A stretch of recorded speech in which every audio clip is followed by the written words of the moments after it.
This is Dr. Cliff Ruddle. I would like to show you how to use the ProTaper Next instruments clinically. As with any endodontic procedure, it all starts with an accurate diagnosis. Diagnostics is comprised of gathering your clinical findings, performing the vital pulp testing, and of course, attaining one or more well-angulated films. When we look at this specific radiograph, notice the orientation of the prosthesis to the underlying roots. Notice that the canals appear to be narrow, long, and quite curved. Let's get started. As we saw in the preoperative film, we had a difficult prosthesis, and so in this instance, we elected to go ahead and remove the bridge. I want to emphasize the importance of straight line access to each orifice. Certainly, the internal walls of any access cavity should be flared, flattened, and finished. It's important to use a 10 file to assure that there's sufficient working width to passively accommodate the end of the ProTaper SX file. SX is used to remove triangles of dentin, to relocate canals away from external root concavities, and to pre-flare the orifice. Here I'm placing a viscous chelator such as ProLube. Let's talk just a little bit about glide path management. It's really important to secure canals and have a smooth, reproducible glide path before we ever entertain shaping canals with rotary files. In this instance, if the canals are longer, more narrow, and curved or recurved, we might have to drop to an 0.8 to reach length.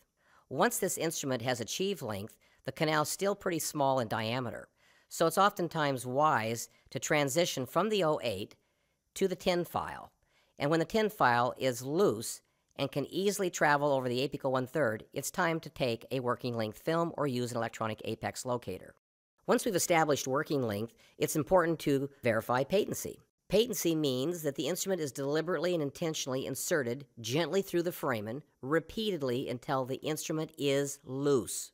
Once the instrument is loose, we have working length and patency. Now we need to verify the glide path. The glide path is verified when a 10 file can slip and slide easily and reproducibly over the apical 1/3 of the canal. Now expand the glide path using a 15 hand file or a dedicated mechanical glide path file. Once we have a confirmed reproducible glide path, we can commence shaping using the ProTaper Next X1 file. Notice its unique asymmetrical rotary motion.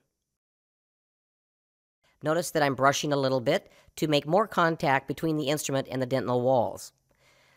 Oftentimes, when the file bogs down and doesn't want to travel apically, it's important to recognize you've produced a lot of mud. So irrigate, recapitulate with a 10 file, and then re-irrigate to liberate that debris. In one or more passes, we can continue with the X1 file using this brushing motion. To come back to brushing, brushing allows us to effectively work into the eccentricities off the rounder parts of canals. Brushing allows us to create lateral space, which promotes the instrument's inward movement. When we've achieved length, as usual, irrigate to kick out gross debris, then use the 10 file to break up residual debris and move it into solution, then re-irrigate to liberate this debris. We can now continue on using the ProTaper Next X2 file. From the lateral view, you can really see I'm emphasizing brushing. Brushing gives us more centered preparations, it maximizes remaining dentin on the furcation side, and it ensures that we're making more contact than just using a pecking or pumping motion. Let's take a quick look at one of the unique design features of the ProTaper Next instruments. Notice in this cross-section only 2 points are contacting dentin at one time.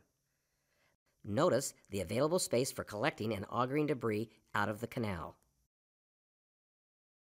The finishing criteria for ProTaper Next is determined after removing a ProTaper Next file. After removing the X2, gauge with the 2502 hand file. If the 2502 is snug at length, you're done. Alternatively, like in the distal canal, if the 2502 is loose at length, then we go on to the X3 instrument. And again, in one or more passes, using a brushing motion, we can allow this instrument to progressively float towards length. Again, when length is achieved, we would irrigate, recapitulate, and re-irrigate, and then gauge with a 3002 hand file to assure that we've met our preparation goals. Well, it's important to recall that files shape canals, but irrigants clean root canal systems. So in preparation for three-dimensional disinfection, we can use our favorite final rinse solution in conjunction with the endoactivator. The endoactivator serves to exchange solution into the uninstrumentable portions of the root canal space. Here I'm using a size verifier that must match the last ProTaper Next file that was carried to length. Mix the sealer of your choice and insert it into the canals. And now we can use a Gutta-Core obturator, and coming out of the oven, there's sufficient thermoplasticity with the material that allow it to easily slide to length. Once this obturator has been carried to length, rock the handle gently back and forth to separate the coronal aspect from the radicular part. Flush out the tooth in preparation for provisionalization. I hope you've enjoyed watching this endodontic procedure. We've covered the steps that comprise start-to-finish endodontics, focusing on shaping canals. To appreciate the post-operative result, let's review the preoperative film. Again, notice the bridge and the orientation of the underlying roots. Appreciate the canals are long, narrow, and highly curved. When we look at the post-op film, it reminds me of the old expression, the thrill of the fill. Notice in this particular instance, we've reprovisionalized the bridge, we have smooth flowing shapes, and we've filled multiple lateral portals of exit.